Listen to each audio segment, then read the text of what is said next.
Bonjour à tous et à toutes, je reviens aujourd'hui en vidéo après une petite absence étant donné qu'en fait j'avais tout simplement rien programmé et rien prévu pour les vacances et que j'étais absolument pas chez moi.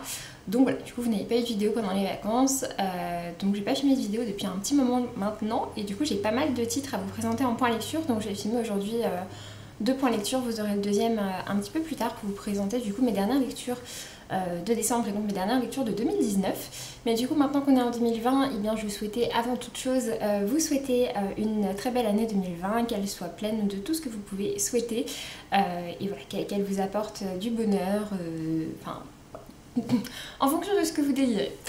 Je vais donc démarrer tout de suite et j'ai dans ce point lecture quand même 5 romans et 2 graphiques à vous présenter, donc on va démarrer tout de suite. Je vous parlerai tout d'abord de ma lecture des Héritiers d'Higashi par Clémence Godefroy. Ensuite je vous parlerai de ma découverte de L'Estrange Malaventure de Mirella par Flore Vesco.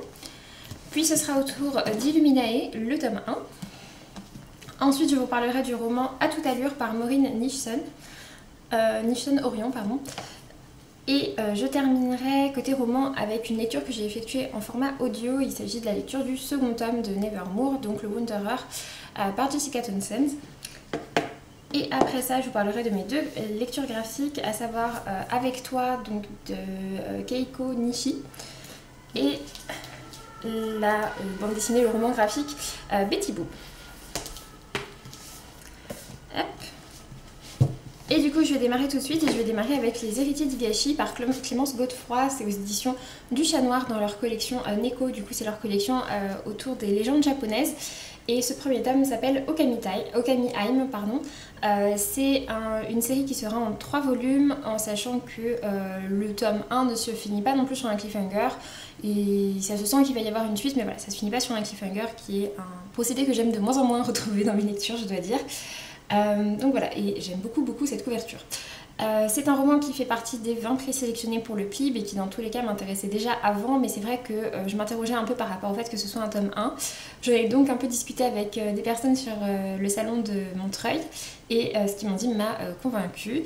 C'est un roman que j'ai vu a eu un petit peu des avis mitigés et ce que je peux comprendre, mais pour ma part c'est un roman que j'ai beaucoup aimé. Pour vous expliquer, en fait c'est un roman qui se passe au Japon, dans un Japon assez ancestral dans lequel il y a énormément de créatures et notamment de yokai, donc des esprits qui sont apparentés à certains animaux.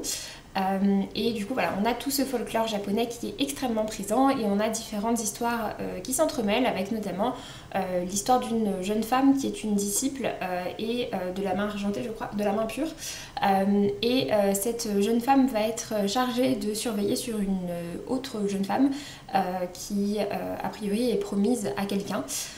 Et elle doit surveiller cette personne, sauf qu'elle va se rendre compte que cette personne c'est pas juste une personne comme les autres, que les raisons pour lesquelles elle est ici sont peut-être un petit peu discutables, et ça va l'emmener également dans tout le folklore. En parallèle de ça, on a d'autres narrations qui sont elles vraiment ancrées dans le folklore dès le départ.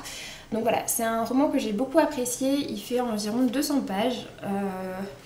Ouais, il fait environ 200 pages, pour autant c'est pas une lecture qui se lit forcément très rapidement, notamment parce que c'est un récit qui est assez riche, l'écriture est assez travaillée, donc c'est quelque chose pour moi de vraiment positif. Mais voilà, c'est vrai que c'est une écriture assez travaillée, il m'a fallu quand même un petit peu de temps pour le lire, et puis il y a beaucoup de noms de yokai qui sont présents tout au long du récit. Et en fait à chaque fois au départ quand on les rencontre on nous dit à quoi ça correspond, mais c'est pas forcément répété après, et pour moi qui ne suis pas du tout familière de cet univers là, c'était pas forcément toujours très simple de les retrouver. Du coup voilà, j'ai dû faire quelques petites recherches parfois sur internet pour me souvenir à quel animal, du coup à quel type de yokai pouvait correspondre à tel ou tel nom. Donc voilà, si vous êtes familier avec ça, ce sera une lecture d'autant plus simple pour vous. Si ce n'est pas le cas, vous pouvez quand même la découvrir, c'est une lecture que j'ai beaucoup appréciée. Pour ma part, je suis pas du tout bercée dans tout ce qui est de la culture du manga, des animes et tout ça. C'est pas du tout un truc qui me parle au départ. Je me mets un peu doucement à découvrir les mangas, mais par contre c'est vrai que tout ce qui est un peu plus de la culture ancestrale du Japon, j'y connais absolument rien, mais ça m'intéresse. Donc voilà, en tout cas c'est un roman que j'ai vraiment bien apprécié, je l'ai trouvé très bien écrit, j'ai beaucoup aimé tout ce qui était mis en place. C'est un roman qui est très riche pour ces petites 200 pages, mais voilà, en tout cas une très belle lecture, je lirai la suite avec grand plaisir. Pour ma part, je lui ai mis la note de 17 sur 20 et je réfléchis sérieusement à le mettre dans mes 5 finalistes pour le PLIB. Ensuite, j'ai donc lu L'Estrange Malaventure de Mirella par Flore Vesco, c'est aux éditions L'École des Loisirs dans leur collection Medium. C'est un roman qui était dans les 120 et quelques présélectionnés pour le prix, mais qui n'est pas passé dans les 20. Toutefois, vu que je l'avais dans ma bibliothèque, j'avais quand même envie de le découvrir. Dans ce récit, on est en fait ici sur une réécriture du conte du joueur de flûte d'Amelin, avec un récit qui se passe du coup au Moyen-Âge et qui est du coup écrit un petit peu à une manière de Moyen-Âge. Donc, merci. Donc voilà, comme vous pouvez le voir sur le titre avec L'Estrange Malaventure de Mirella, voilà, donc tout est écrit un petit peu sous cette forme-là, ça reste un récit qui est adapté pour la jeunesse, mais voilà, c'est vrai qu'il y a tout ce truc et le côté moyenâgeux qui est vraiment poussé jusqu'au bout, jusqu'aux métiers qui sont exercés par les différents personnages qu'on rencontre et également jusqu'à l'écriture. C'est un récit que j'ai bien apprécié, pour le coup ça se lit très vite, il fait lui aussi à peu près 200 pages, mais ça se lit vraiment très vite, c'est sympa et donc du coup on a cette histoire avec la réécriture du mythe d'Amelin et on suit nous le personnage de Mirella qui est une jeune fille qui vit en fait dans le village et qui est porteuse d'eau, donc voilà, elle est chargée de porter l'eau aux différentes personnes. Les enfants qu'on choisit pour être porteurs d'eau sont les enfants qui ont été abandonnés, qui sont placés à l'hospice et qui sont vraiment tout en bas de l'échelle de la société. Donc voilà, j'ai bien apprécié, j'ai mis la note de 16 sur 20, ça a été une plutôt belle découverte. Ensuite, je me suis tournée vers un roman qui traînait dans ma pile à lire depuis super longtemps, mais que je n'avais toujours pas lu. Pour vous situer, je l'ai acheté quelques temps, mais quand je dis quelques temps, c'est peut-être 2-3 mois maximum après sa sortie, et il est sorti il y a quand même pas mal d'années maintenant, et il s'agit de Illuminae, donc le premier tome, Dossier Alexander, par Amy Kaufman et Jay Christophe, c'est publié aux éditions Casterman, et vous savez, c'est ce roman qui est écrit en fait de manière un peu particulière, dans lequel il y a des plans, des messages, etc. Enfin voilà. C'est un récit sur lequel j'ai un avis qui est quand même un petit peu mitigé et je ne pense pas que je continuerai cette série. En fait, on est ici sur un récit qui se passe dans l'espace, on est du coup sur du space opéra et on suit deux personnages qui au départ vivent sur la même planète. On a une fille et un garçon, la fille vient de larguer le garçon avec qui elle sortait et juste après qu'elle l'ait largué, il y a en gros il se passe quelque chose sur leur planète qui les contraint à s'enfuir. Le fait qu'ils soient contraints à s'enfuir comme ça, juste après, en fait, ils vont s'enfuir finalement quelque part ensemble, ils vont se sauver la vie mutuellement, mais ensuite, ils vont pas être placés sur le même vaisseau, puisqu'il y a du coup 3 vaisseaux qui vont partir, qui ont récupéré le plus de la population qu'ils pouvaient, mais ça n'a pas été très simple. Mais du coup, voilà, les deux n'ont pas été affectés sur le même vaisseau, et du coup, ils vont essayer de trouver des moyens de communiquer entre vaisseaux, etc. Et on a toute une histoire avec une intelligence artificielle qui semble faire quelques choix un petit peu étranges et qui ne sont pas forcément très appréciés par les dirigeants. On a également des complots entre les dirigeants, etc. Machin. C'était une lecture plutôt sympathique et en tout cas très addictive, ça c'est sûr. C'est une lecture qui est assez originale également. Après, pour moi, j'ai trouvé qu'en fait, il y avait quand même... Le côté roman adolescent se faisait un peu trop sentir, je trouve notamment que les discussions entre les deux personnages, en fait au début ils se détestent quand même pas mal, enfin voilà, du coup elle vient de le larguer, du coup elle a pas forcément un très bon avis sur lui, et puis lui il est assez vexé de s'être fait larguer, donc les premiers échanges qu'ils ont entre eux, ils passent leur temps à s'insulter et à se crier dessus, et ces échanges ma foi je les ai trouvés plutôt sympathiques, mais ensuite ça change et on bascule sur un truc un peu plus niais, qui m'a clairement moins convaincue. Il y a également les passages de vidéosurveillance qui sont retranscrits avec une écriture que j'aime pas trop, avec un narrateur qui se mêle pas mal de ce qui se passe, et c'est pas le type de narration qui me plaît de manière générale. Donc voilà, du coup voilà, il y a quelques petits bémols comme ça, et la fin m'a laissé un petit peu perplexe, donc voilà, vu que j'ai bien aimé, en fait j'ai surtout trouvé ça très addictif, je l'ai lu en une journée, le truc fait 600 pages, mais voilà, enfin ça se lit très vite, puis il y a des passages comme ça, enfin il y a des passages voilà, où il n'y a pas grand chose d'écrit quand même. Ouais, je suis contente de l'avoir enfin découvert parce que ça faisait quand même sacrément longtemps qu'il traînait dans ma pile à lire, mais pour autant voilà, je continuerai pas, c'est pas une lecture qui m'a plus marquée que ça, même si c'est vrai que j'aime beaucoup le travail et que je trouve ça très original, l'histoire en elle-même m'a pas assez convaincue pour que je poursuive. Du coup voilà, j'ai mis la note de 15 sur 20, ça a quand même été une bonne lecture. Ensuite, j'ai lu un roman qui m'a été envoyé par son autrice et il s'agit donc de À toute allure par Maureen Nishton-Orion. C'est publié aux éditions Saint-Honoré et dans ce récit on va suivre l'histoire d'une jeune femme qui se réveille un matin aux côtés de son compagnon et qui décide que aujourd'hui c'est le jour où elle doit aller voir ses parents, en sachant qu'elle n'a pas une bonne relation avec ses parents et qu'elle a de manière générale une vie assez compliquée. Et du coup voilà, elle part en fait pour aller voir ses parents et on va suivre du coup toutes les réflexions qu'elle peut avoir au fur et à mesure de son trajet, un peu voilà, toutes les réflexions qui lui passent par la tête. C'est un texte qui fait 125 pages, c'est un premier roman, je l'ai trouvé bien écrit. Après c'est vrai que c'est quelque chose d'assez commun chez moi avec un récit de cette taille-là. Voilà, ça reste quand même un petit peu court pour qu'on puisse, je trouve, vraiment s'attacher aux personnages, d'autant plus que les personnages sont quand même assez particuliers, donc on s'y attache pas au premier abord. Mais voilà, c'est vrai qu'il m'en aurait fallu peut-être un peu plus pour que je sois un peu plus prise par l'histoire, par les personnages. Malgré tout, j'ai trouvé que c'était un roman qui était vraiment intéressant par les différents thèmes qu'il peut aborder. Et j'ai bien aimé le découvrir. Donc voilà, en tout cas, je pourrais continuer à découvrir les romans de cette autrice. C'était un bon démarrage. Donc voilà, une chouette lecture. Je lui ai mis la note de 15/20. Et je remercie du coup Maureen pour l'envoi de son roman. Du coup, ensuite, le dernier roman que j'ai lu, je l'ai donc lu en format audio. Il s'agit du coup du tome 2 de Nevermoor, donc Le Wanderer, par Jessica Townsend. Il est publié initialement chez PKJ, il est édité en format audio chez Lizzie. Et il est lu par Elena Copiance.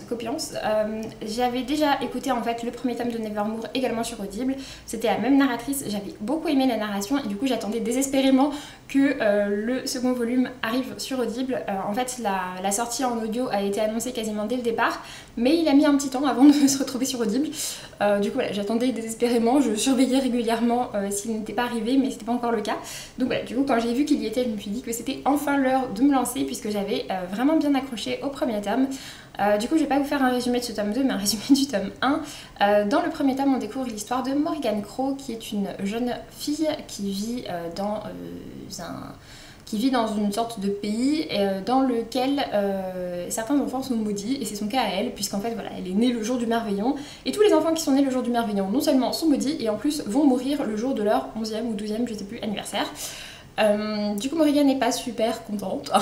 En plus de ça elle n'a pas une vie très simple, puisque du coup en fait elle est persuadée qu'à chaque fois qu'elle va dire quelque chose, eh bien il va arriver malheur à la personne. Donc voilà, si elle souhaite une bonne santé à la personne va tomber horriblement malade, ou va se casser une jambe, ou voilà, enfin en gros c'est ce qui se passe à chaque fois pour elle.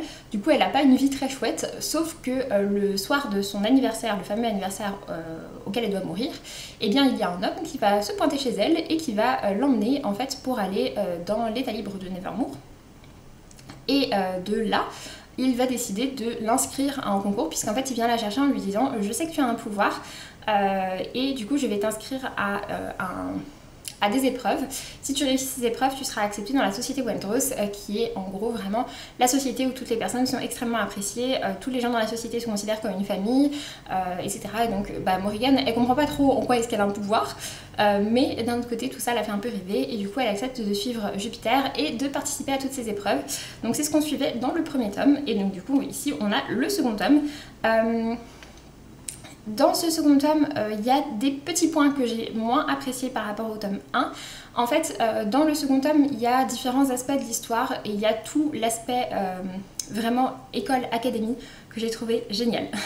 C'est le type d'ambiance que j'aime beaucoup dans les romans de ce type. On est sur de la fantasy jeunesse avec pas mal, enfin un univers très délirant, très riche. Et du coup voilà, tout cet aspect là m'a énormément plu. Après il y a d'autres aspects qui m'ont un petit peu moins plu. J'aime pas trop la relation avec un des personnages. En même temps c'est pas un personnage très appréciable, mais voilà, j'ai un peu de mal avec la relation qu'a Morrigan avec ce personnage là. Et puis par rapport à ce tome-ci, contrairement au tome 1, il y avait quand même plus d'éléments que j'ai trouvé un peu prévisibles. Le tome 1 m'a plus baladé de surprise en surprise. Dans celui-ci il y avait quand même quelques petites choses que j'avais devinées, notamment voilà, il y a une des intrigues que j'avais clairement devinées depuis le début, mais sinon ouais, ça a été une belle lecture. Je trouve que c'est vraiment un univers voilà, qui est extrêmement riche, que j'imagine extrêmement coloré, et en même temps qu'il y a pas mal de parts sombres, mais voilà, c'est vraiment très chouette, et la lecture audio je la trouve vraiment très bonne et parfaitement adaptée au récit. C'est une voix du coup de femme qui est assez enjouée et qui du coup je trouve se prête très bien à l'univers. Je trouvais que c'était déjà le cas dans le premier volume, et c'était aussi pour ça que je voulais poursuivre en format audio, puisque je savais que ce serait la même narratrice. Donc voilà, vraiment une chouette découverte. Par contre, j'ai cru comprendre qu'il y aurait beaucoup de tomes à cette série et du coup, voilà, ça a un peu réfréné mon... Ouais, bon, du coup je suis pas forcément super contente. J'ai cru comprendre quand même qu'il y aurait beaucoup de tomes et si on en a un par an, on en a encore pour pas mal d'années avant d'avoir la fin de la série. Du coup, ouais, j'aurais préféré que ce soit une série un petit peu plus courte. Après, on verra. J'ai quand même beaucoup apprécié ce tome 2. J'ai mis la note de 17 sur 20. Mais j'espère que l'autrice arrivera à toujours bien se renouveler de tome en tome. Je trouvais que déjà, c'était un peu... Il y avait un peu moins le côté magique. En même temps, il n'y avait pas la découverte de tout l'univers de Nevermore. Mais voilà, j'espère qu'elle va continuer à bien réussir à se renouveler pour me donner envie en fait de poursuivre jusqu'au bout de sa série. En tout cas, j'ai mis la note de 17 sur 20 et je comprends franchement pourquoi cette série a eu autant de bonne presse en 2019. Et du coup, pour terminer, je vais présenter mes 2 lectures graphiques. Ça a été 2 lectures graphiques, ouais, voilà, pas complètement positives. La première des 2, c'est celle qui m'a pas trop plu. Il s'agit de Avec toi par Keiko Nishi. C'est un roman que... Enfin, c'est aux éditions Akata. C'est un manga qui m'a été offert par ma petite sœur. Je lui avais communiqué en fait une liste d'envies. Et c'est celui-ci qu'elle a pris dedans. Et du coup... c'est un récit avec des traits de dessin qui sont vraiment très simples. Je vais vous montrer un peu. Voilà, les traits de dessin sont vraiment très simples. C'est pas forcément le type de dessin qui me plaît le plus. Pour autant, je suis assez difficile en type de dessin et c'est pas non plus un type de dessin qui ne me plaît pas. C'est un type de dessin qui me laisse assez neutre, on va dire. C'est donc du coup un one shot puisqu'à Akata on en sort à peu près un par saison, en tout cas c'est ce qu'ils font ces derniers temps et du coup celui-ci c'était celui de l'automne et du coup en fait on suit l'histoire d'une famille avec les 2 parents, la grande sœur et le petit frère. Tout en fait c'est plutôt écrit du point de vue de la sœur mais le personnage principal que l'on suit c'est le frère. Et ils vont emménager du coup dans une nouvelle maison qu'ils ont fait construire dans la banlieue de Tokyo si je dis pas de bêtises. Et peu de temps après ils vont trouver un chat qu'ils vont appeler Shiro. Shiro ça veut dire tout simplement blanc et le chat est blanc. Et ensuite on va les suivre au fil des années, donc on a des ellipses et puis on les suit un peu à différentes périodes de leur vie, toujours accompagnés de Shiro, donc au fil des années voilà, Shiro prend de l'âge. Et on suit également tous les personnages puisque quand ils trouvent Shiro, le petit garçon est vraiment petit et donc du coup on le voit lui aussi grandir jusqu'à la fin où il est jeune adulte en gros, donc voilà, du coup on les suit quand même sur pas mal d'années. C'est un récit avec lequel j'ai eu un petit peu de mal parce qu'en fait j'ai pas trop compris où voulait en venir l'auteur. C'est-à-dire qu'on nous présente un peu le quotidien de cette famille mais les personnages sont pas très attachants. Le père est carrément est carrément antipathique et ça raconte pas forcément grand chose à part je trouve sur les relations père-fils et un petit peu l'espèce de pression que les parents mettent sur leur fils pour qu'il entre à l'université, etc. Alors que le fils montre qu'il y a d'autres manières aussi de vivre sa vie. Après voilà, sinon c'est pas un texte qui m'a particulièrement plu. Il y a quelques passages que j'ai pas trop compris, qui correspondaient pas trop avec ce que moi je pense et avec ce que j'ai envie de lire et voilà, je comprenais pas trop l'intérêt de faire tout ça. Donc voilà, ça n'a pas été une très bonne lecture pour moi, je suis un peu mitigée par ce roman, enfin par ce manga et du coup j'ai mis la note de 14 sur 20. Et pour terminer, j'ai donc lu la bande dessinée Betty Boop par Vero Caso et Julie Rochelot aux éditions Casterman. Et comme Illuminae, celui-ci est une bonne relique de la palle puisqu'il date aussi d'il y a pas mal d'années. Pareil, je l'avais acheté quand même pas si longtemps que ça après sa sortie. Et il est sorti aussi il y a quelques années quand même.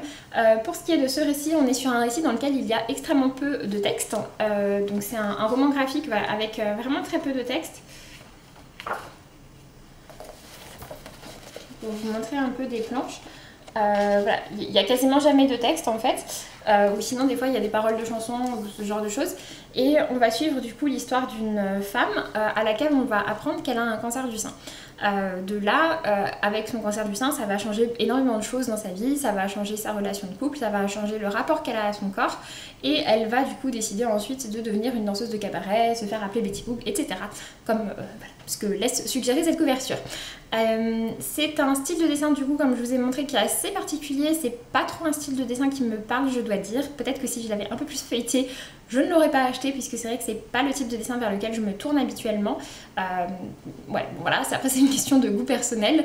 Après au niveau de ce qui est de l'histoire, je l'ai trouvé intéressante, c'est une histoire qui est assez burlesque et assez abracadabrantes, il se passe des choses qui ne peuvent pas se passer dans la vraie vie hein, dans cette bande dessinée. Du coup voilà, ça part un peu dans tous les sens. Après je trouve que toute la métaphore autour du cancer du sein, de l'acceptation de soi, du regard sur le corps, etc. est vraiment très chouette. Mais voilà, c'est vrai que c'est une bande dessinée un peu déjantée, un peu particulière et au style de dessin qui est pas complètement dans ce que j'aime. Mais voilà, sur l'ensemble j'ai trouvé ça quand même plutôt pas mal. Je suis contente de l'avoir enfin sortie de ma pile à lire. Et du coup j'ai mis la note de 16 sur 20. Sur ce, j'ai donc fini avec ce point lecture, j'espère que ça vous aura plu, j'espère que je vous ai donné envie de découvrir certains de ces titres, puisqu'il y a eu quand même de belles découvertes dedans, il y a aussi eu des lectures un peu plus mitigées, mais il y a quand même eu de belles découvertes. Sur ce, je vous laisse donc, et puis je vous dis pour ma part à très bientôt pour une prochaine vidéo. Salut!